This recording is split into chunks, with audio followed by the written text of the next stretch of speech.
लोग ये कमरा चेक करें, ये मैंने लकड़ी से बनाया है, उसका पता भी नहीं लगता। ज़रा चेक करें आप लोग, ये देखें, ये ऐसे लकड़ी से मैंने बनाया है। चेक करें ज़रा, कितना ज़बरदस्त रूम बना हुआ है। उसका पता भी नहीं लगता कि ये लकड़ी है या ये दीवार। चेक करें ज़रा, ये चेक करो, ये लकड़ी से मैंने बनाया है। इसी तरह शीट से मैंने बनाया है। ये शीट देखे, इससे मैंने ये रूम बनाया है।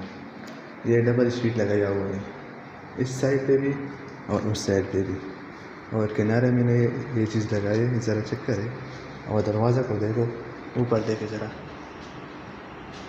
अगर आपका घर छोटा है और इसमें कमरे बराबर नहीं है, तो आप इस तरीके से अपना घर बना लें। अपना कमरा चेक करें ज़रा, माशाल्लाह कितना ज़बरदस्त बना हुआ है। एक बार फिर आपको ज़रा कमरा दिखाता हूँ, खोल कर ज़रा चेक करें।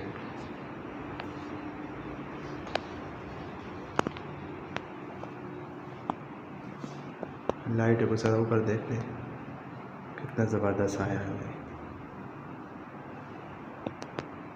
आप लोग भी ऐसा एक कमरा बना लें, फिर आपको खुद पता चलेगा।